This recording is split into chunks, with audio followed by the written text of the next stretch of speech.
महाराष्ट्राच्या आणि देशाच्या राजकारणात अशी काही नावं असतात की ज्यांच्याशिवाय कुठलीही राजकीय अथवा सामाजिक घटना पूर्णत्वास जात नाही।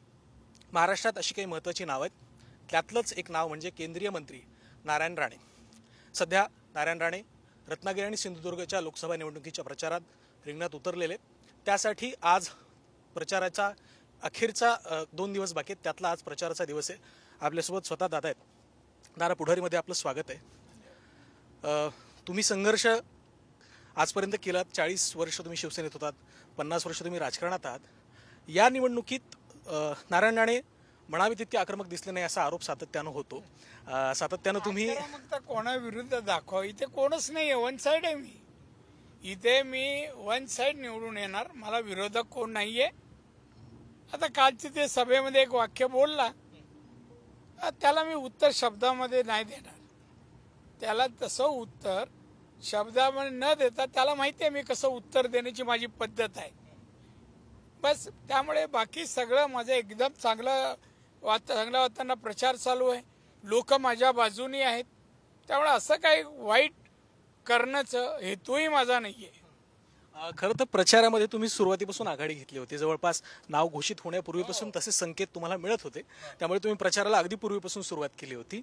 आता प्रचाराचे शेवटचे 2 दिवस आहेत। काल एका स्टार प्रचारकासाठी दुसऱ्या स्टार प्रचारकाकडे म्हणजे तुमच्यासाठी अमित शहांनी या ठिकाणी सभा घेतली। खरं तर सभेला प्रतिसादही तसाच होता। सभेनंतर सुद्धा आम्ही जेव्हा लोकांशी संवाद साधला त्यातूनही कशा प्रकारे वातावरण बदलतं याची प्रचिती येत होती। आज तुमचे स्नेही आणि कधी काळचे तुम्ही सोबत काम केलेले शिवसेनेतले नेते, आता मनसेचे अध्यक्ष आहेत राज ठाकरे, ते कोकणात येत आहेत। काय वाटतं? नाही, काय वाटतं ना, मी आमंत्रित केलं। राज ठाकरे यांनी माननीय पंतप्रधान नरेंद्र मोदी साहेब यांचं 10 वर्षातील काम कार्य देशाला प्रगतीकडे नेलं, देश विकसित देश बनवतायत, जागतिक अर्थव्यवस्थेमध्ये भारताला 5व्या क्रमांकावर आणलं, गरिबांसाठी काम, कोरोनामधील आजारी कोरोनाग्रस्त लोकांसाठी दिलेली औषधं, मोफत धान्य, 54 लोकांसाठी गोरगरिबांना दिलेल्या योजना, हे कार्य पाहून त्यांनी सांगितलं की मला मोदी आवडतात, म्हणून माझा एनडीएला पाठिंबा आहे। पण केवळ राजकीय नाही तर तुमचे व्यक्तिगत संबंध सुद्धा तितकेच चांगले मित्र आहेत, ते माझे मित्र आहे। आम्ही पक्षात असताना दोघं चांगले मित्र होतो आहोत आणि असणार। ठाकरे आणि कोकण हा संदर्भ आला की अर्थातच राणेंचं त्यांच्याशी असलेलं नातं, या गोष्टीची चर्चा होते। मात्र तुम्ही दोघांसोबतही काम केलंय, राज ठाकरे आणि उद्धव ठाकरे। आता राज ठाकरे एका पक्षाचे प्रमुख आहेत, उद्धव ठाकरे सुद्धा एका पक्षाचे प्रमुख आहेत। व्यक्ती म्हणून आणि एक राजकीय नेता म्हणून ठाकरे बंधूंमध्ये असा कुठला मूलभूत फरक तुम्हाला जाणवतो? कोण ठाकरे? उद्धव ठाकरे आणि राज ठाकरे या दोघांमध्ये हे बघा, फरक फार आहे, जमीन आसमान एवढा फरक आहे। राज ठाकरे एक माणुसकी असलेला व्यक्ती आहे, आपण म्हणतो ना इन्सानियत, ती राज ठाकरेमध्ये आहे। मैत्रीला जागणारे आहेत, मैत्री राखणारे आहेत।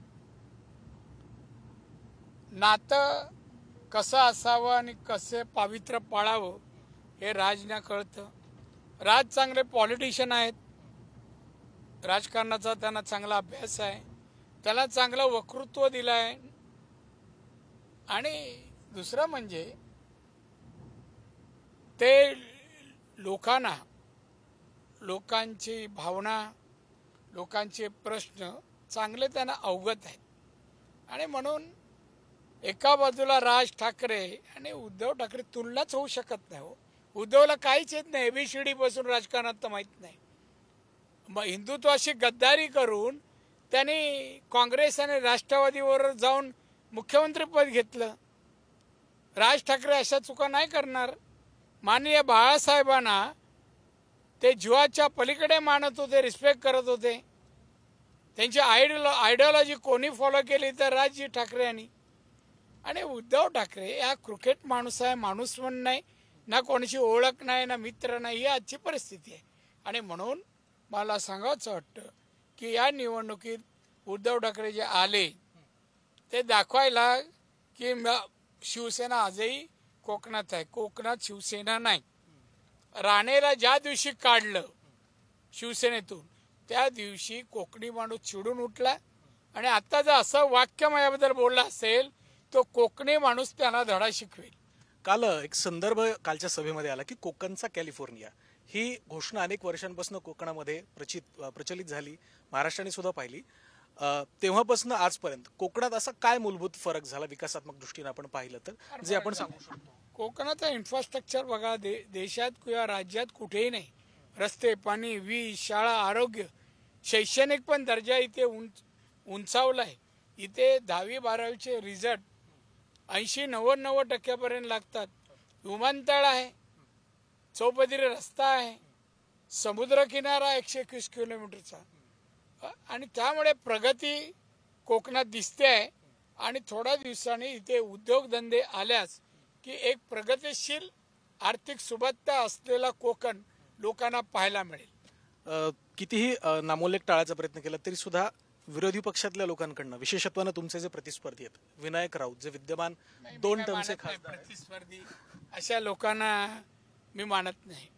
आणि मी समोर त्या कधी उभं पण नाही करत आणि डाव पण घेत नाही. माझा प्रतिस्पर्धी नाही.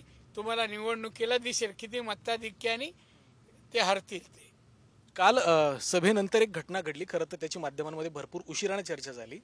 सामंत बंधूंना सभेनंतर अमित शहांनी खाली बोलवलं आणि त्यांच्याशी काहीतरी संवाद झाला. नेमका काय संवाद झाला? तुम्ही त्या ठिकाणी होता? नाहीये. तिथे उदय सामंत होते. तिथून स्टेजवरून खाली यायला किरणला थोडा वेळ लागला. त्यांना बोलवलं, पण प्रचार में अच्छा तरह से प्रचार करना एवढंच वाक्य बोलले आणि पाठीवर हात ठेवला आणि गेले. एकंदर ज्या प्रकारचा प्रचार सुरू आहे, आरोप प्रत्यारोप केले जातात की कुठेतरी महायुतीमध्ये बिघाडी आहे. आरोप तर होणारच निश्चित स्वरूपामध्ये निवडणूक असल्यानंतर. सामंत बंधू काम करतील किंवा मध्यंतरी राजन तेली यांच्याबद्दल सुद्धा काही प्रश्न उपस्थित केले जाऊ लागले. त्यांनी समाज माध्यमांवरती काही पोस्ट केल्या होत्या. राजकीय घडामोडी वेगानं घडतात. परशुराम उपरकर आता उद्धव ठाकरेंच्या गटामध्ये जातात. या सगळ्या राजकीय अशा प्रकारची बातमी आली होती. अशा प्रकारची बातमी किती प्रवेश करणार आहेत.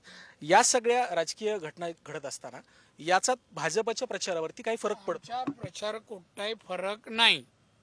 मी सांगितलं ना, वन साइड मी निवडून येणार. प्रचार आम्हाला फरक पडत नाही. लोकांचा पाठिंबा आहे मला, जनतेचा पाठिंबा. जनतेला वाटतं की दादा आम्हाला खासदार हवेत. रत्नागिरी सिंधुदुर्गच्या लोकांचंही मत आहे. शेवटचे 2 प्रश्न. तुमचं कोकणासाठीचं पुढील 5 वर्षांचं नेमकं विजन काय असणार?